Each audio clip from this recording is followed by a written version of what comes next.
नमस्कार विद्यार्थी मित्रांनो, नागरी शास्त्रातील तिसरा पाठ आहे संविधानाची वैशिष्ट्ये। या पाठावर आधारित असलेला स्वाध्याय आता आपण पाहणार आहोत। प्रश्न पहिला, संघराज्य शासन पद्धतीनुरूप अधिकारांची विभागणी कशा प्रकारे केली आहे याची सूची खालील तक्त्यात तयार करा। संघशासन, राज्यशासन आणि दोन्ही शासनाकडे असणारे विषय अशा 3 गटामध्ये अधिकारांची विभागणी करण्यात आलेली आहे। त्यामधील संघराज्य शासनाकडे असलेले विषय संरक्षण, चलन व्यवस्था, परराष्ट्र व्यवहार, युद्ध व शांतता आणि आंतरराष्ट्रीय व्यापार। राज्य शासनाकडे असलेले अधिकार शेती, स्थानिक शासन, कायदा व सुव्यवस्था, आरोग्य, तुरुंग प्रशासन। दोन्ही शासनाकडे असणारे विषय म्हणजेच संघशासन आणि राज्य शासन या दोघांकडे असणारे विषय रोजगार, पर्यावरण, आर्थिक व सामाजिक नियोजन, शिक्षण आणि व्यक्तिगत कायदा। योग्य शब्द लिहा। संपूर्ण देशाचा राज्यकारभार करणारी यंत्रणा। संपूर्ण देशाचा राज्यकारभार करणारी यंत्रणा आहे संघशासन, त्यालाच केंद्र शासन असं देखील म्हणतात। निवडणुका घेणारी यंत्रणा। निवडणुका घेणारी यंत्रणा आहे निवडणूक आयोग। 2 सूचींव्यतिरिक्त असलेली सूची, 2 सूचींव्यतिरिक्त असलेल्या सूचीस समवर्ती सूची असे म्हणतात। प्रश्न तिसरा, लिहिते व्हा। संघराज्यात 2 स्तरावर शासन संस्था असतात। उत्तर, एखाद्या देशाचा भूप्रदेश मोठा असेल तर एकाच ठिकाणावरून राज्यकारभार करणे खूप कठीण असते। त्यामुळे दूरवरच्या प्रदेशांकडे दुर्लक्ष होण्याची शक्यता असते। देशातील नागरिकांची संख्या मोठी असेल तर सर्व जनतेला राज्यकारभारात सहभागी होण्याची संधी मिळत नाही।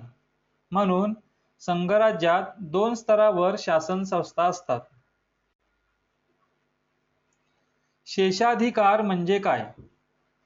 भारतीय संघराज्यातील अधिकारांचे वाटप 3 सूचींमध्ये केलेले आहे। या सूचींमधील विषयांव्यतिरिक्त उरलेले विषय आणि एखादा नव्याने निर्माण झालेला विषय यावर कायदा करण्याचा अधिकार संघ शासनाला असतो। या अधिकारालाच शेषाधिकार असे म्हणतात। संविधानाने न्यायमंडळ स्वतंत्र ठेवले आहे। उत्तर, व्यक्तींमधील किंवा राज्य आणि केंद्र यांच्यामधील वादग्रस्त प्रश्नांची सोडवणूक करण्यासाठी संविधानाने स्वतंत्र न्यायव्यवस्थेची निर्मिती केली आहे। न्यायालये निरपेक्षतेने दोन्ही बाजू ऐकून न्यायदान करीत असतात। न्यायालयावर कोणाचाही दबाव येऊ नये म्हणून संविधानाने न्यायमंडळ स्वतंत्र ठेवले आहे। प्रश्न चौथा, स्वतंत्र न्यायव्यवस्थेचे फायदे व तोटे या विषयावर वर्गात गटचर्चेचे आयोजन करा।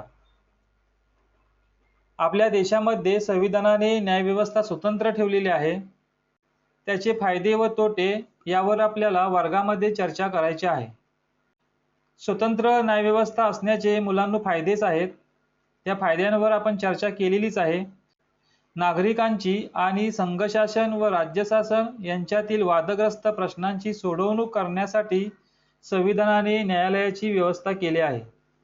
न्यायालयावर कोणाचाही दबाव येऊ नये व निरपेक्ष न्याय मिळावा यासाठी संविधानाने न्यायमंडळ स्वतंत्र ठेवले आहे। वर्गामध्ये चर्चा केल्यानंतर यामध्ये आणखी काही मुद्दे तुम्हाला सुचत असतील तर त्यांचाही यामध्ये तुम्ही समावेश करा। प्रश्न 5वा, इलेक्ट्रॉनिक मतदान यंत्र म्हणजेच ईव्हीएम वापरल्यामुळे कोणते फायदे होतात असे तुम्हाला वाटते? मतपत्रिका छापण्याचा खर्च वाचतो। यामुळे कागदाची बचत होते। कागद झाडापासून तयार होत असल्याने वृक्षतोड थांबून पर्यावरणाचे रक्षण होते। मतमोजणी लवकर होऊन सर्व यंत्रणांचा वेळ वाचतो। मतदानात कोणताही घोळ होण्याची शक्यता फारच कमी असते। म्हणून इलेक्ट्रॉनिक मतदान यंत्र वापरणे फायदेशीर असते।